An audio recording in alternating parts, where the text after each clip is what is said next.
What's going on, everybody? Welcome back to the Humble Hustle Project. I'm one of your hosts, Jake Kailahi. As always, I'm joined with my brothers, Devin Jackson and Brett Pollock. Thank you for being here this week, fellas. How we doing? I am drowning in work, but I feel great. Yeah, I'm very blessed. Man, I definitely can relate with that because at least in the education sector, it's like we're at the end of the semester and then everyone plans their trips the same week everyone gets out. So it's a ghost town at work, but there's tons to do. So you can't contact anybody. So they're just all, out of office emails going out. And I'm just like sitting there like, okay, well, I need to hear back from like 5 to 6 people, but they're all out of town right now. So what is it with work right now, man? How's that going, Devin? I'm just backed up because being sick with COVID really just like led to a lot of stuff just having to be pushed into kind of like this week meetings or just like follow-ups and kind of like account stuff like that. It's nothing exciting. It's just like little work, like back end stuff that I have to get done. But also, doing other things like researching and stuff like that. It's just, I feel like there's just not enough time in the day. And then, so. How about you, Bill? How's your week going? Yeah, man, just busy with work. I'm taking 5 days off here coming up. So I'm always one who like tries to get ahead just so like when I come back from vacation, like I'm not all loaded up. So I'm just trying to play catch up, just trying to get ahead of the curve for this time off. But, this is busy time. Last week we had a lot of on-campus events. So I was kind of locked up doing that. So I'm also playing a little bit of catch up from the work last week. But other than that, just trying to play catch up and just trying to get ahead. And I'm excited to have some time off. I need it. I'm kind of at that point where, I need some time off. I need to take a little break. So I'm looking forward to that. Definitely recalibrate and reset. Just saw the Rock's Instagram post. Did you all see that?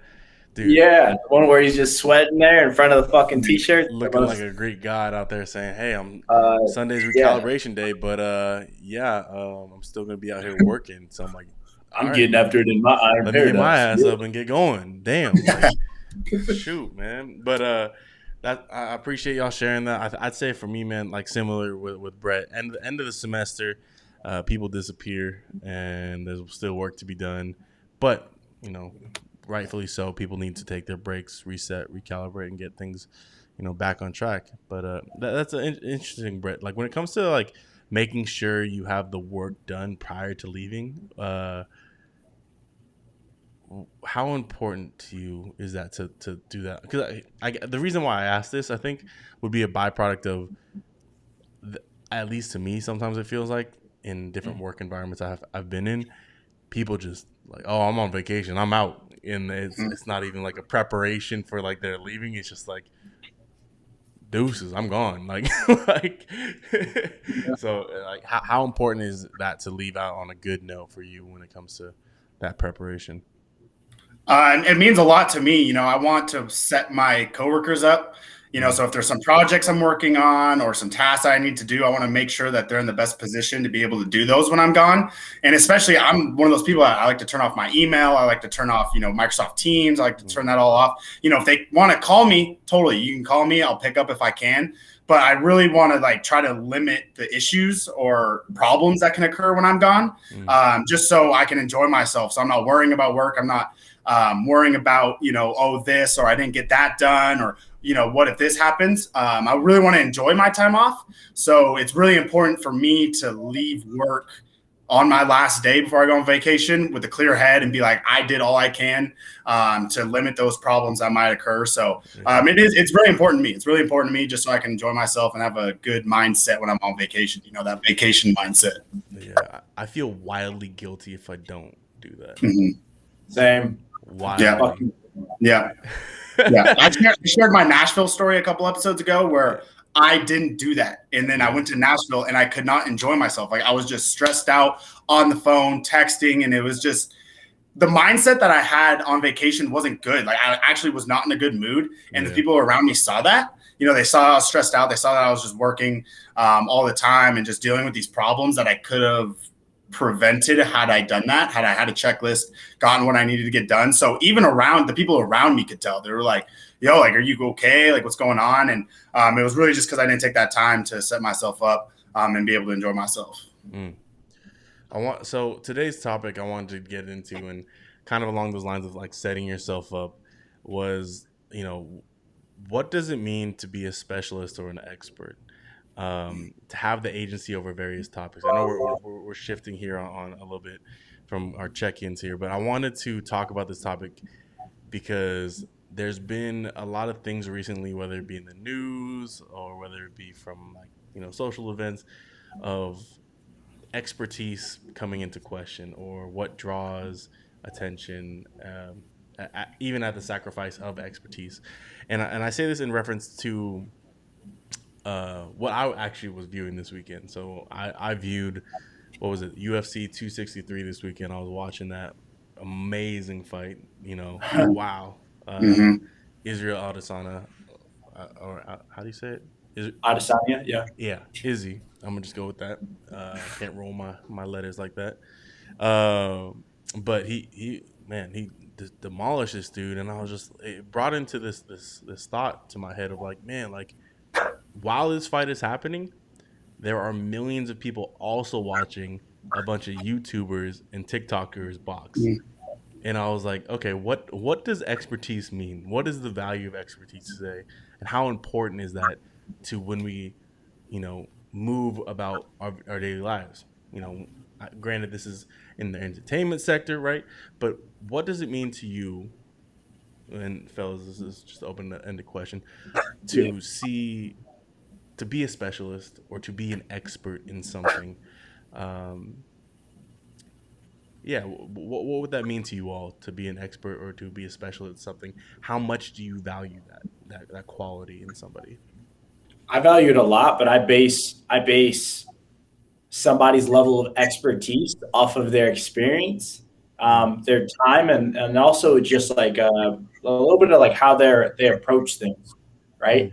If we're referring to the fight of like Adesanya over this past weekend, I mean, I would view him as an expert in fighting, or just mixed martial arts in general, based on his different experiences in boxing, kickboxing, or what's it called, MMA, just in general across the board.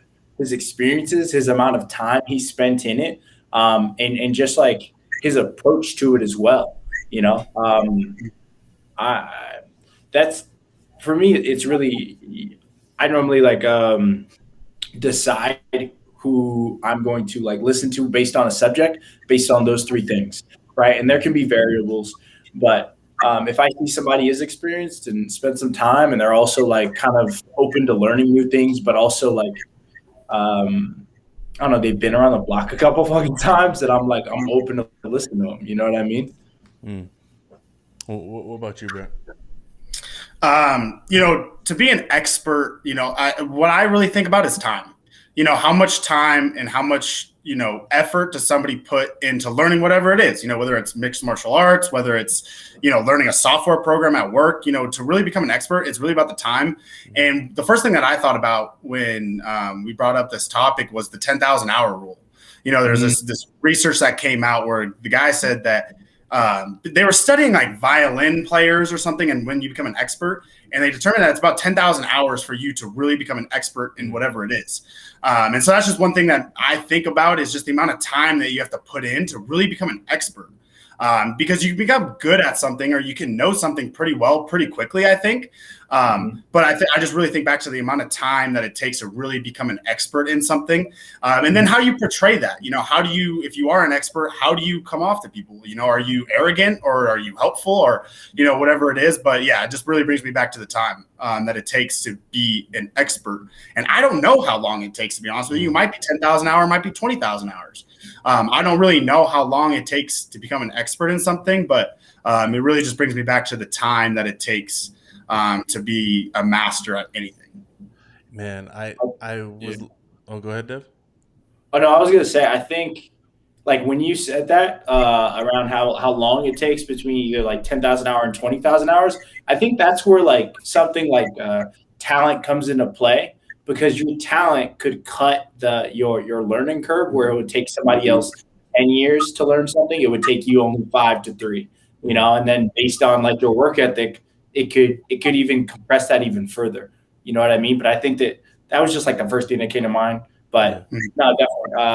I completely agree with what you said, Brett. What were you about to say, though, Jay? Yeah, well, you brought up a point I wanted to maybe dive into too. Was like, okay, so at what point, and this is something I've been seeing in various circles.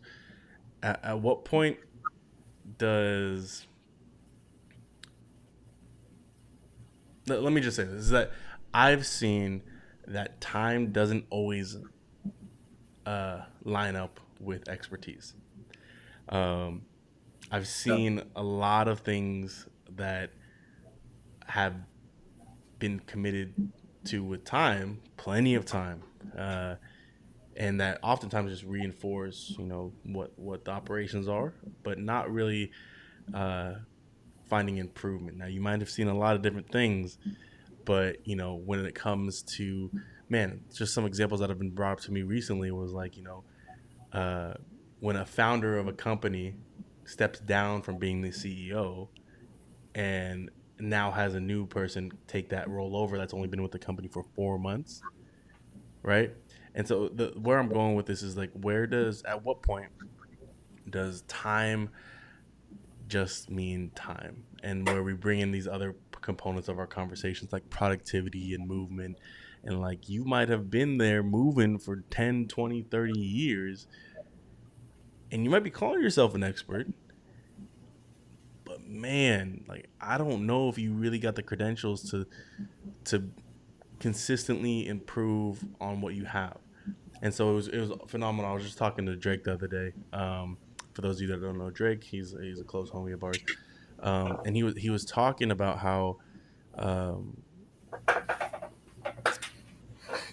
every person he's found to be an expert has also been an extremely well-rounded human being. That they've constantly come to the table with new and innovative items, and the way they carry themselves in and outside of work are constantly finding ways to improve. Whether it be if they're trying to work on the finances of the company, well, they're reading finance books after hours, trying to figure out different ways, or going to workshops to improve on that. And I thought it was a crazy concept to think about, that like to be an expert in something, you actually also have to be kind of a well-rounded person. And that take kind of like had me sit back a little bit of like, I was like, man, is that true? Because a lot of times you just think about an expert and they're like 10 toes down, locked into whatever that thing is for them and whatever that specialty is for them. And they might sacrifice a lot of different parts of their life to be that very best thing at that very time. But it almost sounds like to be an expert, at least from this take, would be that you need to also carry yourself as if, you are that in various other circles, or just be, again, a well-rounded person and bring that energy in every space you come into. So I wanted to offer that to the group and see what your thoughts were on, time, maybe not always equating expertise, as well as specializations and expertise relating to also being well-rounded. Honestly, man, I would kind of align with that, but also it depends on results, and I think it also, what we're speaking about is almost based on preference, right? You could be an expert, but you could also be arrogant. You could be a pompous prick, but you could be very well versed in what you know. And then to the world, you could just be a certain way, and you don't have to align with the way we would hope you would, or like the humble hustle idea of like an expert, right? Mm-hmm. But I think that's kind of based on our preference. But for me, man, honestly, it aligns with your results, right? If somebody claims they're an expert, and they, like they basically they've been in the game for a while, but they're I don't know, like their track record just doesn't line up with the level of expertise they claim to know, right? Yeah. Let's say somebody says, oh man, I'm an investor. I've been investing for 15 years, right? But they missed out on every great investment opportunity that ever came. Like, oh, Bitcoin's a scam. 3 years later, you know what? Bitcoin got onto something, you know? Or like, hey, I don't think Netflix is a really good idea. Oh shit, you know, I think that was a great idea. Now that I look back, like, you know, you can't. It's kind of hard for you to follow somebody whose track record just doesn't align with it, right? Yeah. Or yeah, another good example. Somebody. Oh, never mind. I can go down a rabbit hole of examples, but like you guys get what I mean. Yeah. Mm-hmm. What about you, Brett? I know I kind of played devil's advocate on a point that you brought up about time. You know, what would it mean to be like? Because again, one of my biggest mantras is like I want to cut down time to results. I guess a lot, and I'm finding that a lot of the circles I'm in, there's a deep traditional value on time automatically associating to expertise, and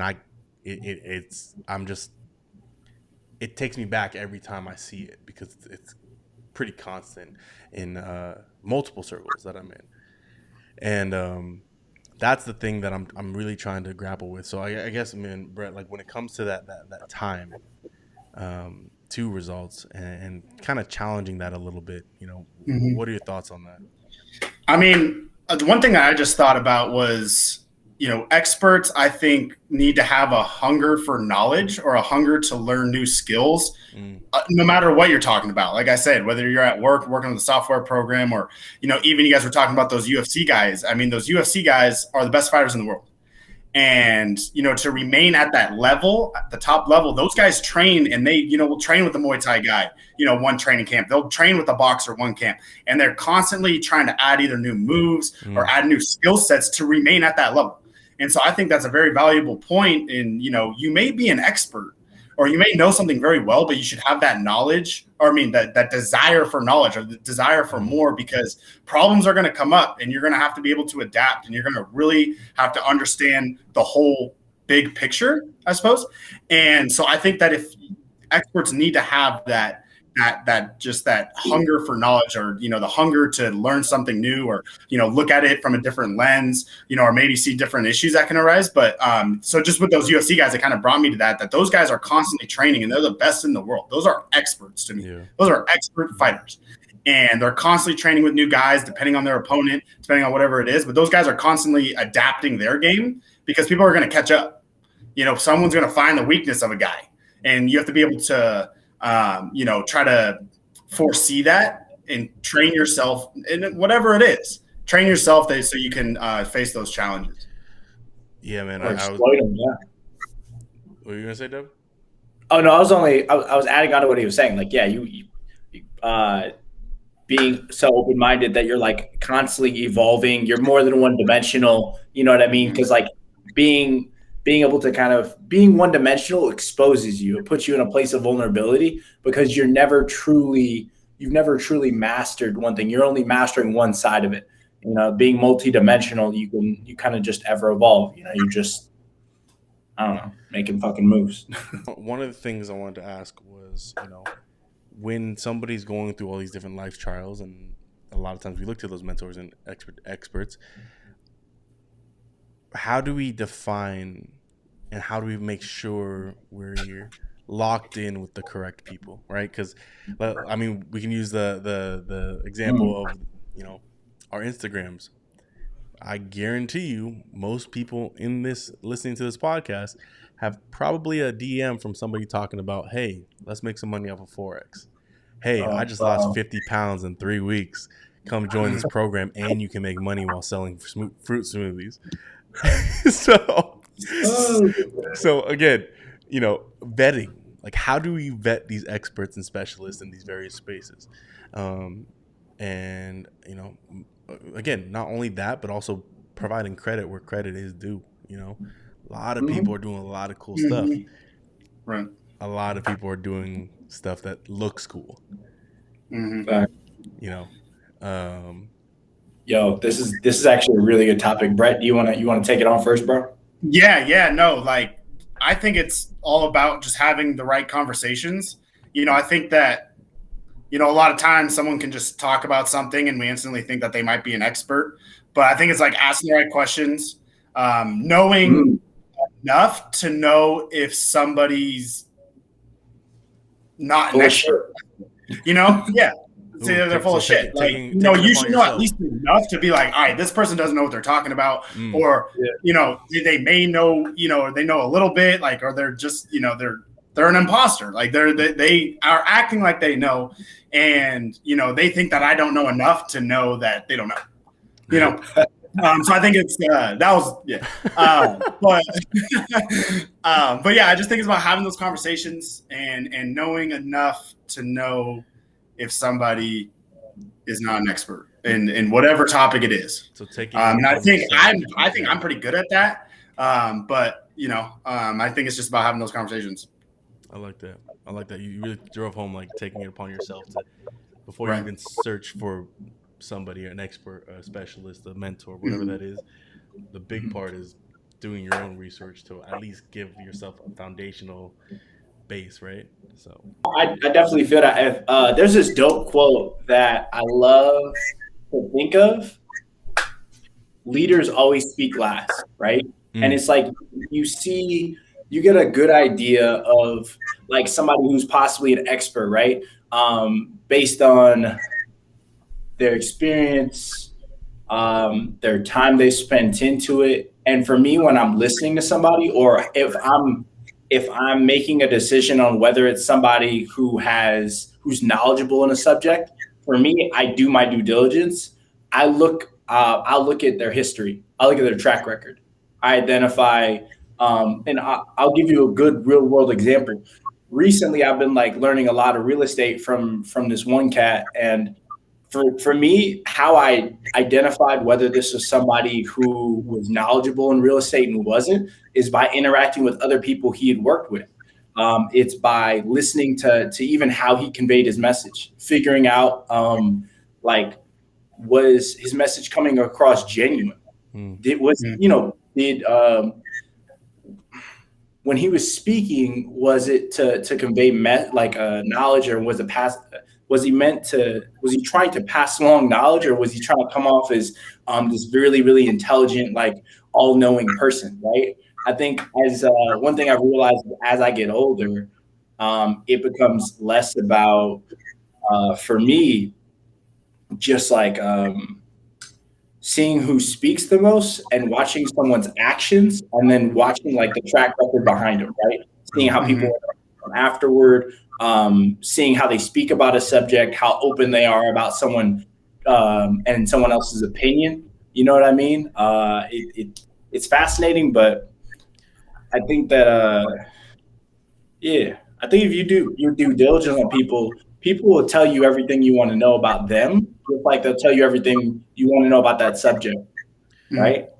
Yeah, man, you hit it right on the nose with that one when you were talking about the track record. I think one of the things we always recognize is, or that we want to always be able to recognize, is whether people are trying to sell us something. I mean, let's talk about it. The big new wave is being able to sell a course. Like that's a thing in any industry. And a lot of times these people be making more money off the course they are trying to sell you rather than the actual industry they are a part of. That kind of blows my mind. I think some industries that might work, but others that I would be hard pressed to at least for my vetting requirements, my vetting of experts, my vetting of specialists, that would be hard to sell me on. And so again, when it comes to how their track record looks, I love that. It's their resume. It's their resume. What does it say about them? Who is endorsing their moves on LinkedIn, I guess. And I guess maybe even personal recommendations. But again, I've seen family members refer me to people that I'm like, don't put your name behind that. Don't put your name behind that, yo. Like, do you really know them? You sure? Yeah. And so I was like, all right, well, again, I'm a big proponent of what Devin was saying along let their actions speak, and then and let their resume speak for itself, along in conjunction with what they're talking about. So I mean, one of my favorite things is like when you see older cats when they're really, really wise and they're kind of like an expert in a subject, right? Like, and this is some random this isn't real, right? This is just, I'm going to give you like a really random example. If you always like, one thing I've realized is when I was training or anytime you're in a gym at all, like an old head won't say anything to you. They'll just watch. They watch everything you do. And every now and then when they realize that you're ready to receive some motherfucking knowledge, they'll break some out, they'll sprinkle some on you. And you be sitting there like, God damn it, that messed up my whole day. You know what I mean? And it's funny too, bro. Yeah, man, I don't know. Real experts, man, their track records, I mean, sometimes, man, they fly under the radar, but it's the people who can say the least amount of words with the biggest amount of impact sometimes, and they're not everywhere, sometimes. But. And if you're worried about becoming a specialist, if you're worried about becoming an expert, we're talking about who we identify as those people. Devin's example right there brought that up right to a T. People are those experts that are out there that are peeping your game while you're on your grind, while you're on your hustle, they see you. They may not say nothing right away, but like they said, if the value is there, they'll let you know. They will let you know, because I've had examples of that happen to myself, Devin. Whether it be on my work, whether it be in the gym working out, like we call them old heads, but it's just like people, people with game, people, what I'm saying, and they will acknowledge your work. They will acknowledge that you on the right track. So have faith in that grind that you're on, because at this point, this is a self note. What I'm saying right now, that's a note to me, because I'm like, man, am I on the right track? Well, people are endorsing the work that you're doing here and there, and so man, have faith not only in your grind but also have faith in people recognizing your value in the spaces that you take space up in. Definitely. So yeah, but man, also, bro, to add on to that, like nobody's journey is just like yours. Yeah. Nobody's been through the highs and the lows that you've been through in the same way you've been through them. Nobody came from the same background. Nobody deals with the same insecurities. Nobody feels the same way that you do when you wake up. Like, nobody is you. There's never going to be another version of you again. So when you hear these experts, understand that they may have certain knowledge to impart on you, but it's also good to take everything they say with a grain of salt, right? Because there's only a certain threshold in which their advice will be able to truly help guide you, right? Because you're your own unique person, and when push comes to shove and it's your time to shine, the way that you give advice and the way that you see the world is going to be very different than how they saw it, how the people who you used to look up to saw or even approached it, right? So peep that real quick. So we just had Brett introduce us to before you even search out a mentor, take it upon yourself to find the fundamentals. That's on you.